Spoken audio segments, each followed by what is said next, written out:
Rape हुआ है, मैं ये कहूंगा, और जो डेलिबरेटली इस टीम को तबाह किया गया है अपने अपने शौक के लिए। मेरा यार है, ला दो, वो मेरा दोस्त है, उसको ये भी लगा दो, उसको ये भी लगा दो, वो आगे से कह रहे हैं ये मेरा दोस्त है, इसको ले आओ। वो सारी टीम जो है वो दोस्तों यारों से भर गई, और सारी मैनेजमेंट जो है वो दोस्तों यारों से भर गई, और दोस्तों यारों ने मिलकर जो पाकिस्तान की दुर्गत बनाई वहां पे वर्ल्ड कप के अंदर। ये मैं क्रिकेट का जुनून है, मुझे बहुत शौक है हर पाकिस्तानी की तरह। तो जितना दिल दुख रहा था, मैं पिछले वीडियो में बात करना चाहता था, मैंने अपने आप को रोका, मैंने कहा भी मेरे मुंह से कोई बात निकल जाएगी, इतनी तकलीफ हुई है। वो दुनिया की नंबर 1 टीम का तुमने क्या हाल कर दिया, बेड़ा गर्क कर दिया। यही प्लेयर से दुनिया इनसे डरती थी, और अब इनकी हालत क्या कर दी है, ऊपर से लेके नीचे तक आवे का हवा ही बदला हुआ, बिगड़ा हुआ है। इमरान खान साहब की बात सुने, उन्होंने कहा जी ईद उल अज़हा इसार और कुर्बानी के इस जज्बे जिसकी मिसाल जनाब इब्राहीम अलैहिस्सलाम की जानिब से कायम की गई को सही मानों में अपनाने का दर्स देती है। बदकिस्मती से हमारे यहाँ चंद अफराद अपनी अनाओं की पूजा और नफ्स अमारा की परस्तिश ने हमारे समाज की अखलाकी तबाही का सामान किया है, और हर इदारे को तनज़्ज़ुली और इन्हितात की भेंट चढ़ाया है, तबाह किया हर इदारे को। फिर इमरान खान साहब ने मिसाल दी पाकिस्तान क्रिकेट टीम की। उन्होंने कहा पाकिस्तान की कौमी क्रिकेट टीम की जो कसम पुरसी है, ये पूरी तरह जाहिर कर रही है कि कैसे एक शख्स की अना और उसके नतीजे में अकरबा परवरी ने पहले ही पाकिस्तान को तबाही के धाने पर ला खड़ा किया है। मोहसिन नकवी को जरदारी, जो मिस्टर 10% के नाम से भी जाना जाता है, अपना बेटा करार देता है, बल्कि उसके chief of army staff general Asim Munir साहब से भी खानदानी मरासम और ताल्लुकात है। मोहसिन नकवी उनके फ्रंटमैन के तौर पर काम करता है। चुनाचा पहले उससे वजारत आला के मनसब से नवाजा गया, हालांकि उसकी वजारत आला का यह दौर पाकिस्तान की तारीख के तारीख तरीन अदवार में से एक है, बदतरीन दौर करार दिया इमरान खान साहब ने। उसके खिलाफ तो दस्तूर की मंशा और आइन के तकाज़ों के मुताबिक पंजाब में इंतखाबात के इनेकाद की इजाजत ना देने पर आर्टिकल 6 के तहत कार्रवाई होनी चाहिए कि इंतखाबात करवाए क्यों नहीं तूने भाई, तू आया था 3 महीने के लिए, बैठ गया 1 साल के लिए, तो आर्टिकल 6 लगना चाहिए। इमरान खान साहब कह रहे हैं गद्दारी का मुकदमा। फिर उसने कौम पर जुल्म के पहाड़ तोड़े और जबर फस्तायत की ऐसी स्याह तारीख रकम की जिसकी नज़ीर तक मिलना नामुमकिन है। 10-12 हज़ार बंदा एक पोलिटिकल पार्टी का पकड़ के मोहसिन नकवी साहब की पंजाब हुकूमत ने अंदर कर दिया था। इसकी निगरानी में चादर और चार दीवारी का तकद्दुस को पामाल किया गया, सियासी कारकुनान नाहक कत्ल किए गए, उन्हें जेलों में डाला गया और बदतरीन तशद्दुद का निशाना बनाए गए। वहशत और सफाकियत का रिकॉर्ड कायम करने पर उसे दाखिला उमूर जैसी हसास तरीन वजारत से ही नहीं बल्कि सेनेटरशिप और पाकिस्तान के क्रिकेट बोर्ड की सरबराही के जरिए भी नवाज दिया गया। टीम की कारकर्दगी में इजाफे पर तवज्जो देने की बजाय मोहसिन नकवी ने अपनी तमाम तर तवानाइयां सरकार के सियासी मुखालिफिन को दबाने में खपा दी है। कौमी क्रिकेट टीम की हालिया कारकर्दगी साबित करती है कि खिलाड़ियों का मोराल बुरी तरह मजरू है, निचली तरीन सतह पर है, क्योंकि क्रिकेट बोर्ड की कमान एक नाअहल टाउट के हाथ में है। तरजीहात में यह हद दर्जा बिगाड़ मुल्क में अमन और अमान की सूरत से भी आया है। जो अमन अमान की सूरत हाल वज़ीर दाखिला भी मोहसिन नकवी है। पूरी रियासती मशीनरी शहरियों को जुल्म और तशद्दुद का निशाना बनाने और सफाकियत का रिकॉर्ड कायम करने पर लगी हुई है, जबकि अमन आमा दरम बरम है, दहशतगर्दी बढ़ रही है और मईशत तबाही की पाताल में उतर चुकी है।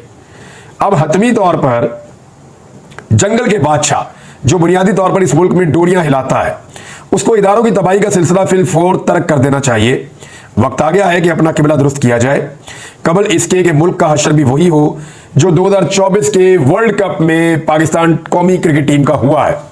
अल्लाह ना करे मुल्क का वो हाल हो, लेकिन मुल्क जहां पहुंच गया है, कौमी क्रिकेट टीम जो है उससे कोई हालत मुल्क की मुख्तलिफ नहीं है। अच्छा, इसमें जो है ना वो आप जो स्टेटमेंट है गैरी क्रिस्टन, उनका स्टेटमेंट ज़रूर देखें। वो पाकिस्तान क्रिकेट टीम के हेड कोच है। तो दुनिया भर में जो है ना कोचेस इस्तीफा देते हैं, रीजन बताते हैं, जान छुड़ाते हैं कि जी हम पे पड़ गई है, टीम की हालत क्या बन गई है। उन्होंने कह दी कि जो T20 के अंदर जो बदतरीन कारकर्दगी पाकिस्तान टीम ने दिखाई, अव्वल तो पहले अमेरिका से मैच हार गए, और बेड़ा गर्क तो हटा, अमेरिका के साथ तो ठीक खेल लो, अमेरिका के साथ खेल ही नहीं पाए, ऐसा लग रहा था बच्चे खेल रहे हैं। फिर इंडिया के साथ मैच 92% मैच जीता हुआ है, सिर्फ 8% इंडिया के चांसेस थे, वो शेर के बच्चे वहां से जीत गए इनसे, और ये बकरी बने हुए थे उनके सामने। और यार तुम 92% मैच जीत चुके हो, थोड़ी सी गैरत खाओ, थोड़ी सी हिम्मत दिखाओ। तुम्हें तो जीता रोंद के रख दो इंडियन टीम को। वो इंडियन टीम जो है वो शेरों की तरह खेल रही थी, ये बकरी बने हुए थे उनके सामने बेशरम, वहां से इंडिया से भी मैच हार गए। और उसके बाद जो है वो अब 2 मैचेस जैसे इन्होंने जीते हैं, तौबा तौबा तौबा तौबा, यानी ऐसा लग रहा था ऑस्ट्रेलिया और न्यूजीलैंड के खिलाफ हम खेल रहे हैं, कोई दुनिया की नंबर 1 टॉप की टीमों के साथ हम खेल रहे हैं। जैसे इन्होंने ये बच्चा टीमों से, आयरलैंड से, कनाडा से जैसे इन्होंने मैचेस जीते, हद हो गई वैसे जो पाकिस्तान टीम की इस वक्त हालत है। उन्होंने कहा जब से आया हूं देख रहा हूं कि टीम में इत्तेहाद ही नहीं है। ये गैरी क्रिस्टन कह रहे हैं, कौमी टीम के हेड कोच, मैं नहीं कह रहा। बदतरीन कारकर्दगी पर हेड कोच गैरी क्रिस्टन ने कहा कि जो स्किल्स और फिटनेस को बेहतर करेगा वही टीम में रहेगा। अब अभी फिटनेस करवाइए इनकी उधर फौज के पास भेज के, फौजी ट्रेनिंग करवाइए इनकी, फिर भी इनकी फिटनेस नहीं हुई। अंदाजा करें आप, कोच कह रहा है ये फिट नहीं है, तो ये उधर फिटनेस की ट्रेनिंग करने क्यों गए थे फिर? वहां इतने बड़े बड़े पत्थर उठा के ये कभी पहाड़ चढ़ रहे हैं, कभी पहाड़ उतर रहे हैं, कभी बंदूकें उठा के पहाड़ चढ़ रहे हैं, कभी एक दूसरे को उठा के जो है वो गोदों के अंदर भाग रहा है, कोई इधर भाग रहा है, कोई इधर भाग रहा है, कभी हर्डल क्रॉस कर रहे हैं, कभी लंबी जंपे लगा रहे हैं, कभी रस्सों के ऊपर लटक रहे हैं। इससे ज्यादा फिटनेस क्या हो सकती है? इसके बावजूद कोच का कहना है ये बंदी फिट नहीं है, उन्होंने फिटनेस के बड़े मसाइल। उन्होंने कहा वही टीम में रहेगा जो फिट होगा। दुनिया का मुकाबला करना है तो स्किल्स और फिटनेस को बेहतर करना होगा। उन्होंने कहा कोई खिलाड़ी किसी को सपोर्ट नहीं करता, सब अलग अलग है, हर खिलाड़ी की अपनी अपनी टीम में 11 बंदे हैं, सबकी अलग अलग टीम है, कोई किसी को सपोर्ट नहीं करता। फिर उन्होंने कहा कि कहने के लिए तो टीम है लेकिन ये टीम नहीं है। टीम होता है जब एकजुट होकर आप खेलते हैं, टीम तो है ही नहीं है। कोई खिलाड़ी किसी को सपोर्ट नहीं करता, दाएं बाएं सब अलग अलग है। और कई टीमों के साथ काम कर चुका हूं, ऐसी सूरत हाल इससे पहले नहीं देखी, ये गैरी क्रिस्टन कह रहे हैं। उन्होंने कहा अपने दुनिया का मुकाबला करना है तो अपने आप को बेहतर करना पड़ेगा। जो खिलाड़ी इन चीज़ों को बेहतर करेगा वही टीम में होगा, वरना कोई टीम में नहीं होगा। ये है जनाब गैरी क्रिस्टन साहब का पाकिस्तान टीम का, उन्होंने पूरा का पूरा पोल खोलकर आपके सामने रख दिया है। और मैं आपको सीरियसली बताऊं, मुझे नाम लेने में कोई खौफ नहीं आता, साफ बात करता हूं। सिर्फ आप शाहिद अफरीदी को टीम से दूर कर दें, और 2-3 और बंदे हैं, इनको टीम से दूर कर दें, जैसे टीम के करीब है इनको उठा के दूर फेंके। इनको टीम से आप दूर कर दें। ये शाहिद अफरीदी, मैं आपको सच बता रहा हूं, वो टॉप क्लास बॉलर है, दुनिया के अंदर उसके जोड़ के बॉलर नहीं है। शाहीन शाह अफरीदी कमाल बॉलर है, एक्सीलेंट प्लेयर है, वो अपनी बैटिंग की स्किल भी डेवलप कर रहा है। ये अगर उसके आसपास रहेंगे और सियासत को दाखिल करेंगे उसके खेल के अंदर, उसका खेल भी तबाह कर देंगे। मेरे से लिख के ले लें आप बात। तो शाहिद अफरीदी की सियासत से इस टीम को जितनी जल्दी बचाया जाए उतना बेहतर है। ये जो प्लेयर ना तजिया करते हैं, डरते हैं ये बात करते हुए, खौफजदा होते हैं कि उसकी लॉबिंग बहुत ज्यादा है, वो इधर जाके बैठ जाता है, कभी उधर जाके बैठ जाता है, कभी किसी दफ्तर में जाके बैठ जाता है, कभी बड़े बड़े लोगों से उससे ताल्लुकात बनाए हुए हैं। तो वो मैं नहीं डरता भाई इस बात से। मैं साफ बात करता हूं कि शाहिद अफरीदी की गंदी सियासत शाहीन शाह अफरीदी की क्रिकेट को लेकर डूब जाएगी और उसके असरात पाकिस्तान की टीम पर भी पड़ते हैं।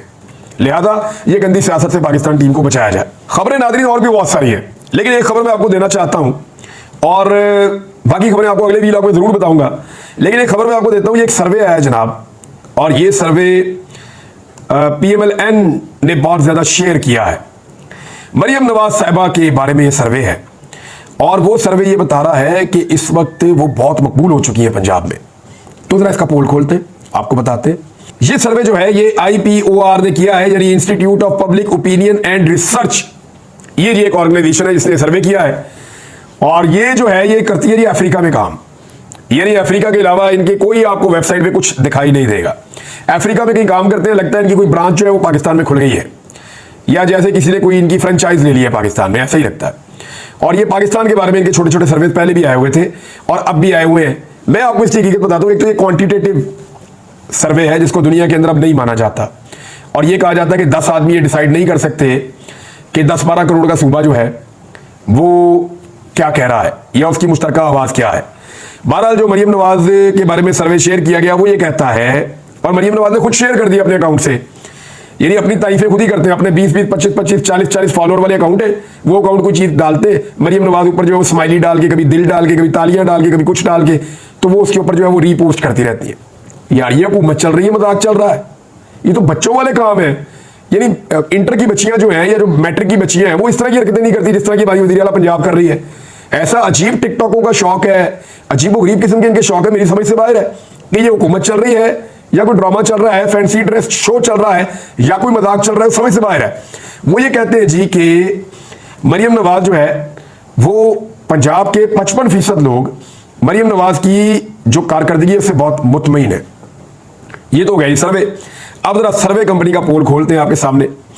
ये सर्वे कंपनी का डाटा आपको इस तरह ज्यादा आसानी से समझ आ जाएगा जब आपको मैं बताऊंगा कि 2023 के इंतखाबात में और 2018 के इंतखाबात में इसी कंपनी के सर्विस क्या थे।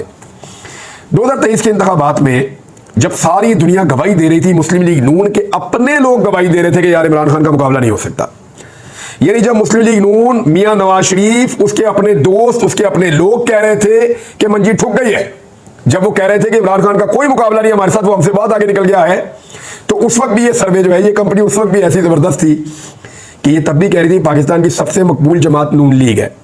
तब भी इन्होंने नून लीग को 45% और पीटीआई को 35% के ऊपर रखा था, और इन्होंने कहा था कि नवाज शरीफ जो है वो 45% के साथ पाकिस्तान का नंबर 1 सबसे मकबूल लीडर है, और इमरान खान 31% के साथ दूसरे नंबर पे है।